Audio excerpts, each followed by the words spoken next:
클릭해 주셔서 감사합니다. 여러분의 유튜버 부동산 참치입니다. 오늘은 KB 리브온에서 나온 자료를 바탕으로 현재 부동산이 주간 단위로 어떻게 움직이는지에 대해서, 그리고 요 흐름이 어떻게 될지, 그 중에서도 전국 단위, 특히 뭐 서울이라든가 많은 수도권들 자료들이 담겨 있고, 그 중에 이제 경기도 평택에 관련된 자료가 있어서 그 부분을 대해서 언급해 드리고자 합니다. 이 자료는 KB에서 우리에게 주택담보대출을 할 때 지표로 삼았던 자료이기 때문에 생각보다는 매우 객관적인 자료라고 보시면 될 것 같습니다. 그래서 그냥 자료를 바탕으로 설명드리는 거니까 한번 참고 삼아 보시길 바라겠습니다.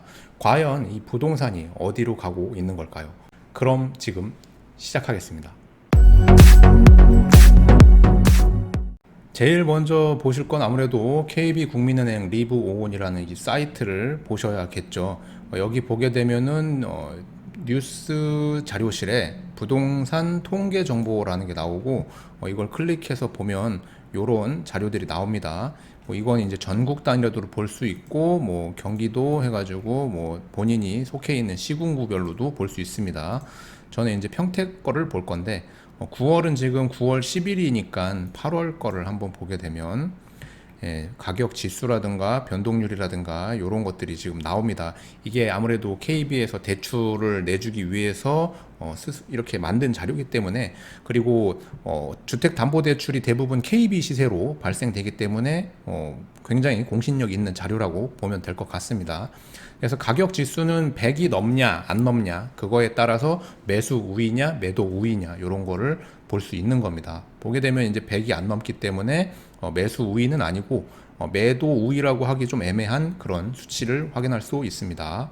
여기도 보면 이제 매수 우위냐 매매 거래 가격 뭐 이런 걸 볼 수 있는데, 100이 넘어간 거, 넘어갔을 때와 안 넘어갔을 때 그래프 자체가 이게 어떻게 움직이고 있는지, 이렇게 오르락 내리락 요 그래프 제 사무실에 이제 방문해서 상담 받으셨던 분들한테 설명드렸지만, 부동산이 이렇게 등락이 있습니다. 항상 올라가는 게 아니고, 물론 길게 장기적으로 보면 올라갔지만 항상 올라가는 게 아니고 중간에 분명히 부침이 있습니다. 그래서 뭐 최근에 뭐 댓글들 많이 써주시는데, 뭐 다시 하락론으로 뭐 한 거냐, 부동산은 하락론과 상승론이 없는 게, 장기적으로는 무조건 상승합니다. 하지만 단기적으로 수년, 짧으면 1, 2년 또는 뭐 3, 4년, 뭐 길면은 그 이상, 이런 식으로 등락이 반복되기 때문에 늘 살아있는 생명체처럼 움직입니다. 그리고 부동산이 안전자산이라고 생각하시면 안 되는 게, 부동산은 위험자산 중에 하나라는 거.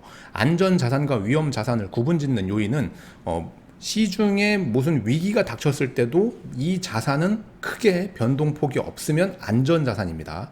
하지만 시중에 무슨 위기가 닥쳤을 때 같이 올라가거나 같이 떨어지는 것은 위험자산이 될 수 있습니다.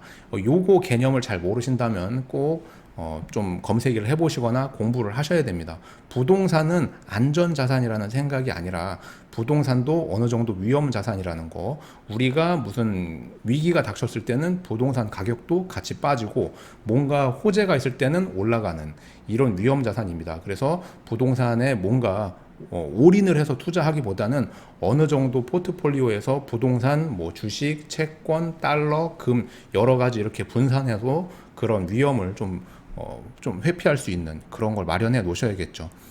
어쨌든 보게 되면은 그래프 자체는 이렇게 오르락 내리락 하고, 여기 현재 뭐 7월부터는 보합선을 그리고 있습니다. 한 달 정도 보합선을 그렸고요. 뭐 그래프 요렇게 평택시 것만 한번 봤고요. 요거가 이제 객관적으로 수치화 데이터화 돼 있는 거 한번 자료 보겠습니다. 네, 보기 전에 요 이제 보도 자료인데요. 요거는 이제 KB 리브온이라는 이 국민은행에서 주간 단위로 그리고 수시로 이렇게 발행하는 보도 자료입니다. 서울 매매 가격 상승폭 서서히 둔화. 이게 8월 31일 열흘 전에 나온 자료입니다. 매수 문의도 줄어들면서 진정되는 중, 요게 뭐 국가의 입김이 뭐 들어가서 뭐 이런 게 아니고, 실질적으로 뭐 은행의 대출 상담이라든가 뭐 이런 거, 그런 거를 다 바탕으로 하고 있기 때문에 객관적인 데이터라는 거를 한 번 더 설명드립니다. 여러분들이 주택을 담보로 또는 부동산을 담보로 어딘가에서 대출받을 때 다 이 KB 시세로 하고 있습니다. 이거를 한국감정원 시세와 KB 시세가 있는데, 한국감정원 시세를 지표로 해가지고 대출 규모를 줄이려다가 무산됐죠. 뭐 그거 뉴스는 이제 보신 분도 있고 못 보신 분도 있겠지만, 한번 국가에서 KB 시세가 한국 감정 시세보다 높으니까 대출이 조금 더 나오잖아요. 그걸 차단하기 위해서 한국 감정 시세로 하려고 했다가 이게 좀 잡음이 많이 생기고 시스템적으로 문제가 많다 보니까 지금 다시 그냥 KB 시세로 운영을 한다고 했습니다. 그 기사 한번 찾아보시고, 내용 자체는 뭐 지금 평택과는 크게 좀 동떨어져 있는 내용들이 나옵니다. 서울 가격 지수라든가 뭐 이런 게 나오는데, 여기에서 제공된 자료를 하나 보도록 할게요. 네, 요게 이제 KB에서 제공한 자료인데, 제공했다라기보다는 이제 홈페이지에 올라온 자료입니다. 요거는 이제 주간 단위 매주 나오는 자료입니다. 그래서 현재까지 보게 되면은 전국적으로 상승 지역과 하락 지역 이렇게 나뉘어져 있습니다. 매매 가격 상승 지역. 여기가 이제 전국 세종이 이제 거의 탑을 찍었다. 그리고 나머지 울산, 수원, 노원, 도봉, 은평, 강북, 강서, 중랑, 구로. 여기는 이제 뭐 이쪽에 거주하시는 분들도 있을 거고, 평택과는 크게 상관이 없지만 어쨌든 요런 지역들이 상승을 이끌었다. 그래서 지금 뭐 기사나 뉴스에 나오는 내용들은 대부분 요런 지역들의 아파트 가격이 뭐 어떻게 움직였는지 요런 게 나오는 겁니다. 전년 대비를 봤을 때도 지금 뭐 세종시가 지금 굉장히 크게 뛰었죠. 그리고 수원, 노원, 용인, 수원, 군포, 광명, 대전, 강북 뭐 요런데, 그리고 하락 지역은 보게 되면은 뭐 거제니, 천안이니, 청주니, 제주, 광주, 충주, 울산 요런 데는 오히려 집값이 떨어졌습니다. 여러분들이 알고 계신 것처럼 부동산이 만약에 안전자산이라면 등락이 거의 없어야 되는데, 어딘간 떨어지고 어딘간 오르고, 이게 뭔가 좀 집중적으로 오르는 지역과 그렇지 않은 지역. 평택도 마찬가지인 게, 지금 고덕이나 뭐 이런 일부 특정된 지역들만 집값이 올라가고 있고, 그 외 지역들은 매물이 쌓이면서 가격이 빠지는 게 보입니다. 그런 것들을 감안하기 위해서, 그리고 그런 거를 뭔가 좀 객관적인 데이터와 수치로 보기 위해서 이 자료를 준비했습니다. 네, 계속해서 이제 보게 되면요, 여기 뭐 전세가율도 이렇게 나옵니다. 전세가율은 어디가 올라갔는지. 전세도 제가 얼마 전에 만든 영상에서 이제 평택의 전세가 씨가 마른다라는 그 내용으로 이제 영상을 하나 제작했었는데, 그 이유가 다른 건 없습니다. 지금은 집이 매매되려면 전세, 월세, 세입자가 들어가 있는 집은 매매가 안 됩니다. 그거를 누군가 받아줘야 되는데 받아줄 사람이 없어요. 실거주자들이 그 집에 들어가면 분쟁이 생기고, 그 분쟁이 복잡하고 뭔가 엉키게 되면 그냥 인생이 엉켜요. 왜냐하면 현재 만약에 1주택자인데 집을 내가 하나 더 사요. 그런데 그 집에 전세가 있거나 월세가 있으면 내가 대출을 받아서 그 집을 사게 되면 6개월 내에 이 집을 처분하고 들어가야 되는데, 지금 살고 있는 분과 분쟁이 생기면 그냥 6개월이 넘어갑니다. 이렇게 되면 나는 그냥 길거리에 남고 대출은 회수가 되고 집은 없어지고 이런 식이 되는 거죠. 그래서 이런 거를 방지하기 위해서 지금 다주택자분들은 집을 비워놓고 매매를 치려고 하고 있습니다. 그래서 평택에 지금 좀 5년 이내 그리고 5년 이상 된 아파트들의 매물이 점진적으로 쌓이고 있는 이유는 다 그런 이유라고 보면 되겠죠. 전세나 월세는 구하려면 없어요. 가격도 많이 올랐죠. 왜냐하면 전세나 월세를 놓으실 분이 별로 없기 때문이죠. 그리고 지금 전세나 월세를 놓으시는 분들도 뭔가 임대 사업자 뭐 이런 것도 지금 점진적으로 폐지가 되면 점점점 제가 봤을 때는 그런 임대 수요는 점점 줄 걸로 보고 있습니다. 각각 본인 소득에 맞는 집을 하나씩 사게 되는 그런 상황이 올 것 같아요. 왜냐하면 전세나 월세가 내년부터 전월세 신고제가 들어가면 전부 소득으로 잡히고, 지금은 자녀분한테 뭔가 의료보험 혜택을 보고 있거나 뭔가 이런 혜택을 보고 있는 게 그런 소득이 발생함으로써 없어집니다. 오히려 납부를 해야 되는 이런 상황이 오기 때문에 집값이 팍팍팍 예전처럼 뛰는 상황이 아니면 전세 월세는 점진적으로 그 수가 줄어들 거고, 수가 줄어드니 당연히 가격이 올라가는 겁니다. 그래서 지금 뭐 전세를 살고 계신 분들은 어느 특정 시점이 되면 집을 사셔야 될 겁니다. 전세가 없기 때문에. 그리고 월세 같은 경우에도 점점 뭐 아파트나 뭐 이런 데보다는 뭐 다가구 주택이나 빌라나 이런 식으로 점점점 그 생활의 질이 조금씩 내려가지 않을까 이렇게 생각이 됩니다. 결과적으로 국가에서는 서민을 위해서 이런 임대차 보호법 3법을 했지만 실질적으로 시장 원리에서 어긋나는 이런 법이 작동을 했기 때문에 시장에서는 수익을 쫓아서 움직이는 이 돈들이 수익이 안 되니까 점진적으로 빠져서 수익이 되는 쪽으로 찾아서 가고 있는 겁니다. 어쨌든 자료를 계속해서 보게 되면요, 지역별로도 이렇게 지금 8월 31일 기준으로 자료가 나왔습니다. 뭐 서울에 뭐 어디가 얼만큼 올랐고, 경기 수원, 안양 뭐 이런 데가 올랐고, 그리고 매매 증감 요 자료가 나오는데, 요게 이제 파란색은 하락이고요, 하얀색은 보합이라고 보시면 되고, 노란색은 상승한 거고, 진하게 주황색 쳐져 있는 게 이제 상승폭이 큰 지역들입니다. 근데 요게 이제 기간이 몇 년치가 나와 있다 보니까 최근 것만 한번 보도록 할게요. 여기 보면은 요게 이제 올해 2020년도고 여기 위로 올라가면은 이제 여기까지가 19년도 자료입니다. 여기까지가 19년도 자료. 그래서 요거를 쭉 보게 되면 대략 한 1년치만 보겠습니다. 예. 어느 지역이 어느 만큼 올랐는지 8월 31일 이게 주간 단위 상승률을 나타낸 겁니다. 그러니까 한 주에 아파트 값이 평균적으로 얼마나 움직였는지를 보는 겁니다. 보면은 이제 쭉 여기 지역이 나옵니다. 그리고 여기 평택이 있습니다. 예, 여기 지금 평택이 있거든요. 이게 지금 갑자기 맨 위로 올라갔는데 평택을 한번 보죠. 우리가 지금 살고 있는 평택이니까요. 요거를 좀 확대해서 볼게요. 자, 여기 보면 평택이 요게 이제 몇 년도인지 정확히 모르니까 맨 밑으로 내려가서 최근 걸 보겠습니다. 예, 요게 이제 평택 2020년도 1월부터 상승률을 보는 거예요. 예, 평택이 다른 지역에 비해서 뭐 광명, 안산, 그리고 부천 뭐 요런 지역에 비해서 굉장히 변화가 없는 거를 볼 수 있고, 그중에 여기 좀 주간 상승률이 좀 높게 잡혔던 게 6월입니다. 여기에 이제 6월 15일이니까 6.17 전까지는 평택이 어느 정도 상승했던 게 보이죠. 6, 1, 3, 7, 11, 0.31, 17 해서 0.46. 요게 주간 단위로 요 정도까지 상승했던 거거든요. 그리고 요 상승 흐름이 6.17 이후에 6월 말을 넘어서 7월 들어가면서 꺾입니다. 0%까지 꺾이는 걸 볼 수 있습니다. 이거는 뭐 제가 만진 자료가 아니고 KB에서 조사한 자료입니다. 그러니까는 요 자료만 놓고 봤을 때 주변의 다른 시들이 이런 식으로 움직였는데 평택은 각종 호재가 있는데도 불구하고 6월 이후에는 뭐 상승률이 거의 둔화됐다. 보합이다. 뭐 하락한 건 아니니까요. 하락하면 이런 식으로 파란색이 나오는데 하락한 건 아니지만 그냥 보합이다. 0%다. 7월달, 8월달은 0%다.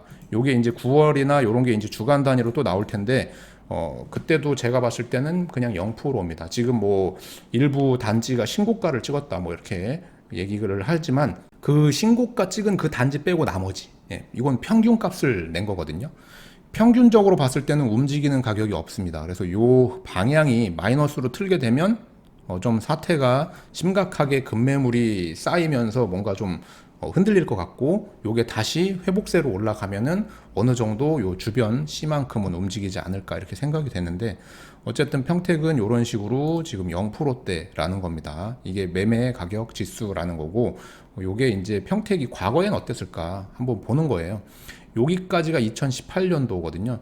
2018년도에는 마이너스가 한 번 있고 나머지는 보합이나 일부 조금씩 상승했던 게 나오고요. 작년에는 평택이 미분양 무덤이었죠. 그래서 여기 마이너스 이런 식으로 마이너스가 찍힌 게 보입니다. 여기도 다 미분양 무덤일 때, 평택이 미분양 무덤일 때 이런 식으로 쭉 마이너스 찍혔던 게 나오죠. 여기도 이제 진하게 마이너스, 다 미분양이었을 때인 겁니다. 이게 평택이 작년, 재작년 그 전 쭉 다 평택이 상승했던 게 거의 없을 정도로 이런 식으로 쭉 지나갔던 거예요. 여기 몇 년도인지는 이제 제가 너무 빨리 올려서 모르겠는데, 평택이 이런 식으로 주택 가격이 쭉 뭐 이런 식으로 이렇게 거의 평행선을 달리다가 작년부터 탁 치고 올라갔던 게 불과 1년입니다. 불과 1년 만에 평택 부동산 시세가 일부 단지는 뭐 2억, 뭐 1억, 적게는 뭐 몇천 이런 식으로 다 올랐던 거죠. 근데 평균적으로 봤을 때는 거의 뭐 왜냐면 아파트 단지가 뭐 송탄도 있고 안중도 있고 많이 있으니까요. 그런 거 다 합쳤을 때는 거의 뭐 보합이다 이렇게 봤던 거죠. 그리고 그게 작년에 지나면서 올 초까지는 어느 정도 그 상승 흐름이 있었으나 지금 후반으로 가면서 이 매매 지수가 낮아지고 있다. 요거를 제가 누누이 말씀을 드리고 있는 겁니다. 이게 낮아지고 있다. 그러면 평택이 다시 예전으로 간다. 물론 평택에 계속해서 들어오고 있는 이 인구들, 물론 그 인구들도 대부분 뭐 이런 데서 이제 이사를 오시잖아요. 평택으로 지금 이사 오고 계신 분들을 보게 되면 이쪽 밑에 지방보다는 위에 지방에서 많이 오고 있는 걸 볼 수 있어요. 뭐 수원, 안양, 안산, 시흥 다 여기가 조정 대상 지역이거든요. 그리고 심지어는 평택보다 집값이 더 높고 이런 지역들에서 이사를 올 때 이쪽에 있는 집을 처분하고 평택으로 와야 되는데 그거를 과연 앞으로도 그런 식으로 진행을 할지. 물론 평택으로 들어오는데 아마도 기러기 생활을 좀 하시겠죠. 엄마가 됐건 아버지가 됐건 간에 당분간 출퇴근을 하거나 또는 뭐 원룸이나 이런 데 전입은 해놓고 전입을 했으니까 인구는 늘어났겠지만 거기 뭐 원룸이나 이런 데서 혼자 지내고 계신 거죠. 그래서 이런 수요들이 평택에 집을 구해야 되는데 지금은 이런 대출 규제, 부동산 규제, 각종 규제들로 인해서 기존 집을 팔고 옮기는 게 쉽지 않기 때문에 굉장히 신중하게 접근을 하고 있고 뭐 이제 뭔가 옮기려고 할 때는 좀 길게 보고 청약으로 움직이고 있는 겁니다. 기존 주택은 아마도 앞으로도 당분간은 뭐 이런 매매가 활발하게 이루어지기 좀 어렵지 않을까 이렇게 생각을 하고 있습니다. 계속해서 자료를 보면요, 평택이 지금 이렇고요. 전세 같은 경우에도 보게 되면 요거는 아파트 전세 가격 지수입니다. 전세 가격이 어떻게 움직였는지. 요게 이제 19년도인데요. 평택이 19년도에는 전세 가격이 오르지 않고 오히려 보합 이하로 내려가는 모습을 보였습니다. 그때는 이제 공급이 많아서 이제 뭐 미분양도 많고 하다 보니까 새 아파트 전세가 굉장히 쌌었던 그 시기가 있습니다. 그래서 그게 이제 후반부로 가면서 뭔가 이제 평택에 투자 수요가 들어오는 게 좀 느껴지죠. 요 파란 게 갭 투자가 조금씩 메웠다고 보면 돼요.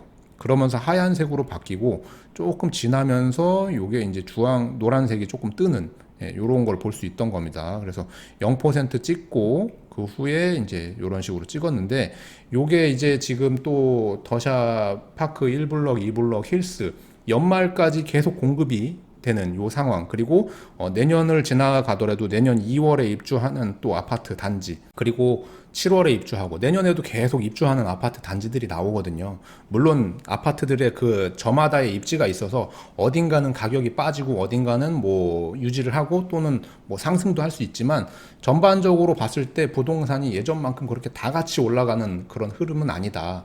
그래서 뭐 제가 뭐 하락을 얘기하는 것보다도 이런 게 지금 큰 그림을 볼 수 있어야 되는데 큰 그림을 보게 되면 지금 완전히 부동산에 대한 이런 수요는 꺾였다라고 나오거든요. 데이터로 나오고 있는데 그거를 일부 어떤 특정한 아파트나 뭐 특정 매물이 된 걸로 판단하시기보다는 이런 객관적인 자료들을 하나하나 찾아보시면 얼마든지 찾아보실 수가 있습니다. 한국감정원, 국토교통부, 그리고 이런 KB 시세 여러 가지 자료들을 보게 되면 그 안에 데이터들이 얘기하고 있는 게 있어요.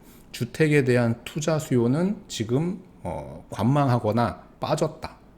그렇게 되면은 주택에 대한 이런 그 움직이는 시세는 그런 분들이 안 움직이는데 실수요자만으로 이게 가격이 올라가는 거는 분명한 한계가 있습니다. 평택이 과거에도 10,000명, 15,000명 이런 식으로 인구가 증가했을 때도 주택 매매 가격 지수가 쭉 아까 보셨던 바와 같이 거의 0%였다가 투자 수요가 들어가면서 어느 정도 그게 플러스 수요로 바뀌었던 건데 그 투자 수요가 안 움직이고 오히려 지금 빠져나가는 모습을 보인다면 이거는 다시 가격이 제자리로 가는 이런 과정을 거칠 수밖에 없는 겁니다. 요거는 이제 아파트 매매 지수입니다. 매매 지수. 매매 지수가 여기 보게 되면요. 쭉 전국 단위로 나옵니다. 전국 수원 해가지고 큰 도시.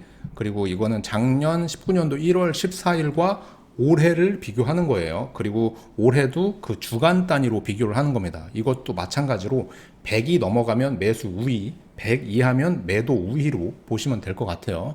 그래서 전국적으로 보면은 아직도 매수 우위, 서울은 뭐 100이 한참 넘어가죠. 예, 이런 식으로 쭉 100이 넘어가는 걸 볼 수 있고요. 예, 다 웬만하면 100이 넘습니다. 그리고 부산은 이런 식으로 이제 90대 나오고 100대 나오고 쭉 나옵니다. 그럼 우리가 살고 있는 평택도 한번 봐야겠죠. 예, 여기 보면 평택은 쭉 지금 96, 예, 95, 95, 96, 100 이하예요. 이거는 매도 우위라는 거거든요. 물건이 많다. 매수자보다는 물건이 많다라고 보시면 돼요. 여기 지금 다 100 넘어가고 100 넘어가고 하는데 주변에 뭐 요런 안양이나 안산 뭐 요런데 다 100이 넘어가고 있는데 평택만 100 이하예요. 예, 이렇게 예, 쭉 요런 식입니다. 예, 올해 지금 20년도 1월부터 보게 되면은 100을 넘어간 적이 없죠. 예, 그리고 19년도를 보게 돼도 100을 넘긴 적이 없다가 19년도 1월에 100을 넘습니다.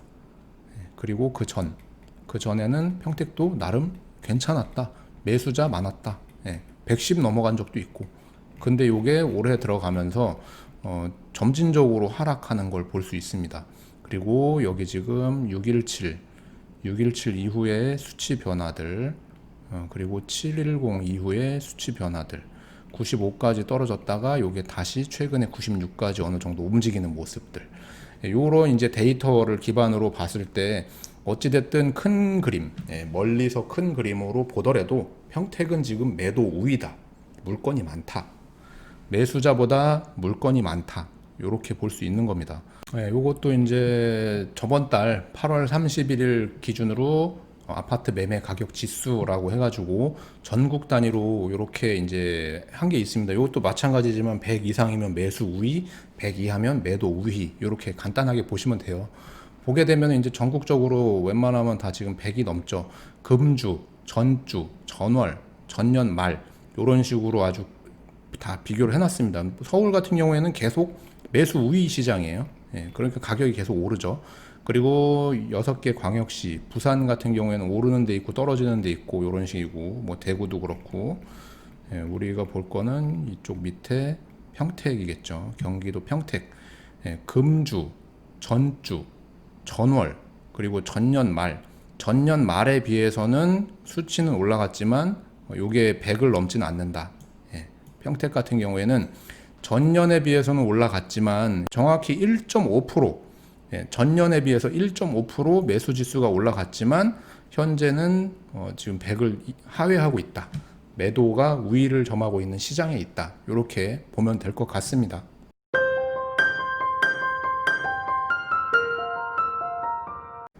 오늘은 KB 리브온에서 나온 자료를 바탕으로 여러분들께 현재 부동산이 어떻게 움직이고 있고 어느 지역의 부동산들이 어떻게 그리고 어느 정도의 심리로 움직이는지 부동산의 심리 그 지수에 대해서 말씀드렸습니다.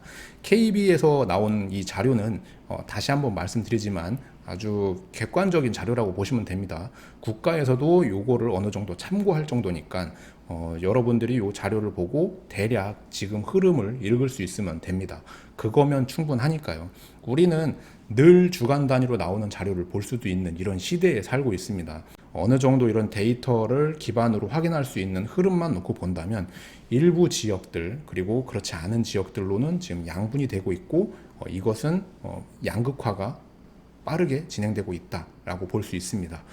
제가 뭐 자료를 조금씩 준비하고 있는 것 중에 하나가 미 연준 관련된 내용과 우리나라 금리에 관련된 내용과 그리고 시중에 풀려 있는 이 돈들이 어떤 현상을 만들어낼지 이런 것들을 제가 좀 최근에 많이 공부를 하고 있는데 뭔가 좀 경제적으로 봤을 때 부동산도 그런 투자 자산이기 때문에 그런 접근성으로 보게 된다면 앞으로 부동산 가격이 어떻게 움직이고 어느 정도 기간이 소요가 될지 그리고 언제 정도에 이게 다시 다시 전국적으로 뭔가 이렇게 회복세를 보일지 이런 거에 대해서 많이 공부하고 있습니다. 그래서 제가 좀 책들을 좀 읽어봤는데요. 예, 요거 같은 책, 예, 요거는 이제 로버트 기요사키가 출간한 책인데 요것도 이제 발행된 지 좀 오래됐는데 그거를 좀 취합해가지고 새롭게 나온 책입니다.